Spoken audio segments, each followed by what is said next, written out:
जय श्री कृष्ण मित्रों यदि आप मकान बनवाना चाहते हैं तो वास्तुशास्त्र के कुछ खास नियमों का पालन आपको अवश्य करना चाहिए, जिससे कि आपके घर में वास्तु दोष बिल्कुल उत्पन्न नहीं हो और घर में सुख समृद्धि का स्थायी वास रहे। तो मित्रों, आप सभी का बहुत बहुत स्वागत है आपके अपने ही चैनल एस्ट्रो गुरुजी में। मित्रों, यदि आपने अभी तक हमारे चैनल को सब्सक्राइब यदि नहीं किया हो तो अभी सब्सक्राइब कर लें और बेल आइकन को अवश्य दबाएं, जिससे हमारे अगले आने वाले नए वीडियो की नोटिफिकेशन सबसे पहले आपके पास पहुंचे। आप नित्य नई नई ज्ञानवर्धक जानकारियां व नित्य का राशिफल हमारे चैनल से प्राप्त करते रहें। तो मित्रों, वास्तुशास्त्र के नियमों के अनुसार घर के द्वार परिमाण से अधिक ऊंचा होने पर राज्य भय तथा रोग उत्पन्न होता है और अधिक नीचा होने पर चोर का भय होता है, दुख तथा धन की हानि होती है और द्वार के ऊपर द्वार होना यमराज का मुख कहलाता है।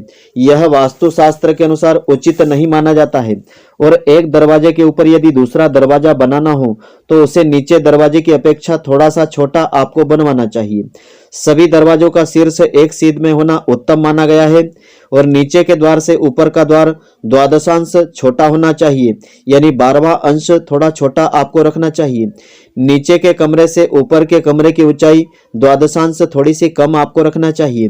इससे वास्तु दोष उत्पन्न नहीं होता है। और जिस घर के आगे और पीछे दोनों दीवारों के दरवाजे आपस में बिधे हुए होते हैं वह ग्रह स्वामी के लिए अशुभ फलदायी होते हैं। वहां पर स्थापित किसी भी वस्तु की वृद्धि नहीं होती है, ग्रह स्वामी का विकास भी इससे रुक जाता है। और घर के मध्य भाग में आपको द्वार नहीं बनवाना चाहिए।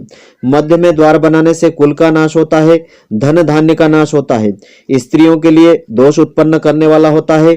इससे लड़ाई झगड़ा कलह कलत्र उत्पन्न होता रहता है। और द्वार के ऊपर द्वार, द्वार के सामने आमने सामने का द्वार व्यय करने वाला और दरिद्रता कारक होता है। इससे व्यक्ति का खर्च व कर्ज बढ़ जाता है।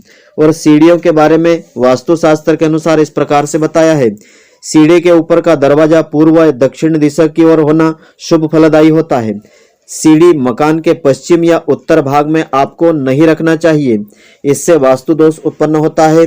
और दक्षिणावर्ती सीढ़ियां शुभ फलदायी मानी गई है।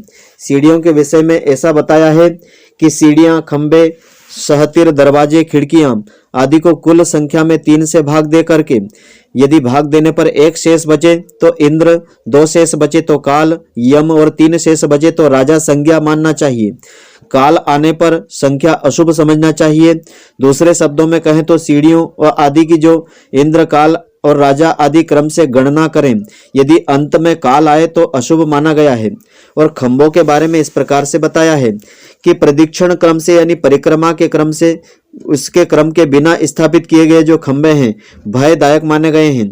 और चित्रों के बारे में इस प्रकार से बताया है, इन चित्रों को आपको भूल करके भी आपको घर में नहीं लगाना चाहिए, वरना आपके घर में इससे वास्तु दोष उत्पन्न होगा और घर की सुख शांति इससे चली जाएगी।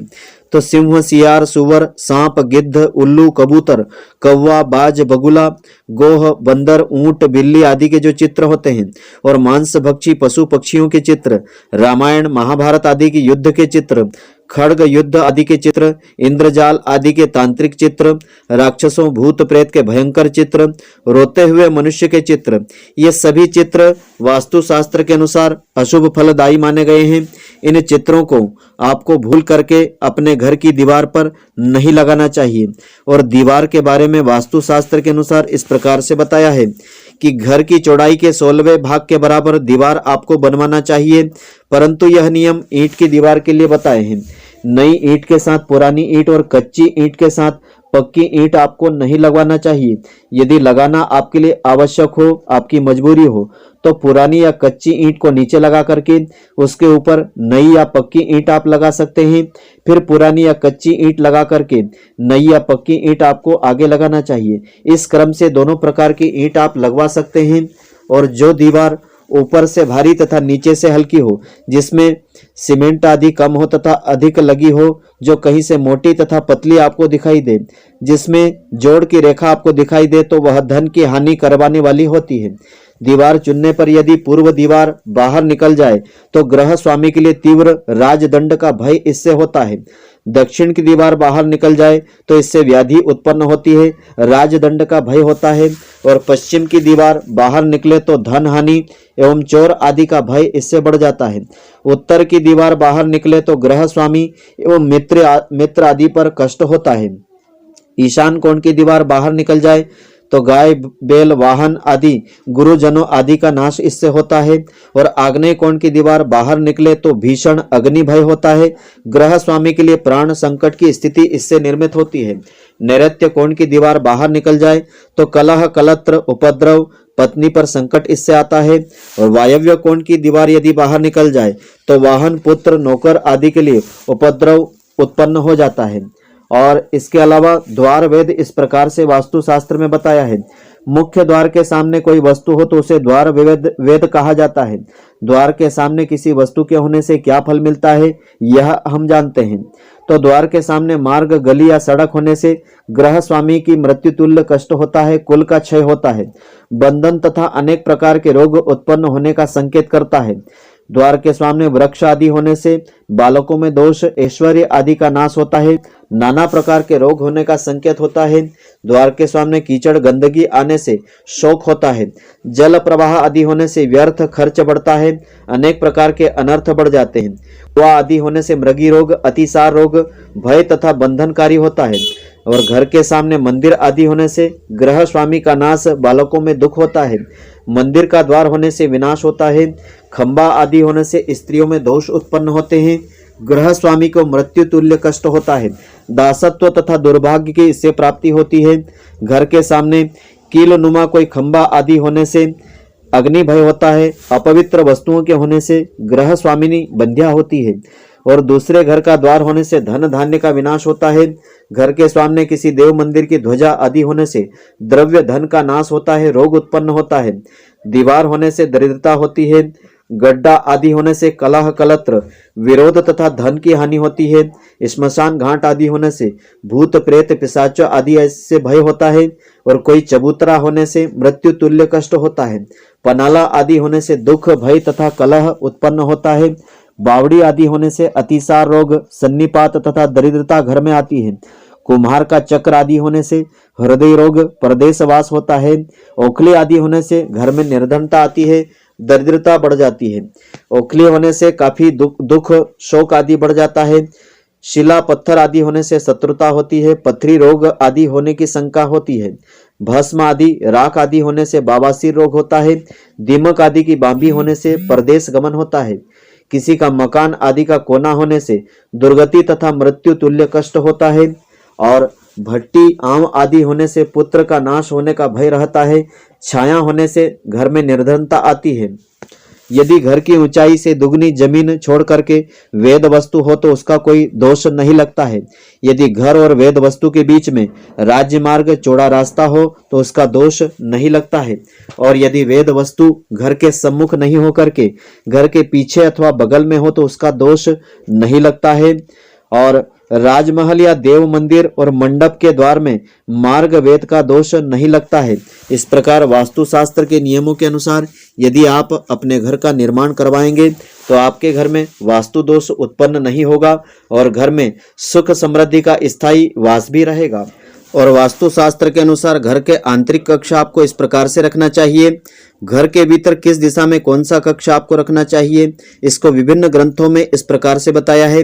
पूर्व में स्नान गृह आपको रखना चाहिए, आग्नेय कोण में रसोई घर आपको रखना चाहिए, दक्षिण कोण में शयन कक्ष ओखली रखने का स्थान होता है, नैऋत्य कोण में शस्त्रागार सूती का ग्रह वस्त्र रखने का स्थान होता है, ग्रह सामग्री शौचालय बड़े भाई अथवा पिता का कमरा इसमें आप रख सकते हैं, पश्चिम भाग में भोजन करने का स्थान, वायव्य कोण में अन्न का भंडारण पशुग्रह शौचालय आदि आप बना सकते हैं, उत्तर में देवग्रह भंडार जल रखने का स्थान धन संग्रह का स्थान आप रख सकते हैं, ईशान कोण में देवग्रह पूजा ग्रह जल रखने का स्थान आप रख सकते हैं, पूर्व आग्नेय कोण में मंथन कार्य का करने का स्थान आप रख सकते हैं, आग्नेय दक्षिण में घृत रखने का स्थान आप रख सकते हैं और दक्षिण नैऋत्य कोण में शौचालय आप रख सकते हैं, नैऋत्य पश्चिम में विद्या अभ्यास अध्ययन आदि का कमरा आप बनवा सकते हैं। पश्चिम वायव्य कोण में रोदन ग्रह, वायव्य उत्तर में रति ग्रह और उत्तर ईशान कोण में औषधि आदि रखने का तथा चिकित्सा करने का स्थान शुभ माना गया है। ईशान पूर्व में सब वस्तुओं का संग्रह करने का स्थान आप रख सकते हैं। इसके अलावा तहखाना पूर्व में, उत्तर अथवा ईशान की तरफ बनवाना उत्तम रहता है। भारी सामान नैऋत्य दिशा में आपको रखना चाहिए। पूर्व, उत्तर अथवा ईशान में भारी सामान यथासंभव आपको नहीं रखना चाहिए। जिस कार्य में अग्नि की आवश्यकता पड़ती है वह कार्य आग्नेय दिशा में आपको करना चाहिए। दीपक का मुख यदि पूर्व की ओर करके रखा जाए तो आयु की वृद्धि होती है, उत्तर की ओर रखा जाए तो धन की प्राप्ति होती है, पश्चिम की ओर रखा जाए तो दुख प्राप्त होता है और दक्षिण की ओर रखा जाए तो इससे हानि होती है। वर्तमान में दीपक की जगह बल्ब, ट्यूबलाइट आदि समझना चाहिए। बीच में नीचा तथा चारों ओर ऊंचा आंगन होने से पुत्र का नाश होता है। यदि घर के पश्चिम में 2 दरवाजे अथवा 2 कमरे हो तो उस घर में रहने से दुख की प्राप्ति होती है। दुकान, ऑफिस, फैक्ट्री आदि में मालिक को पूर्व अथवा उत्तर की ओर मुख करके बैठना शुभ मंगलदायी होता है। इससे व्यापार व्यवसाय में काफी सफलता मिलती है। दुकान की वायव्य दिशा में रखा गया माल शीघ्र बिकता है। फैक्ट्री आदि में भी तैयार माल वायव्य दिशा में आपको रखना चाहिए।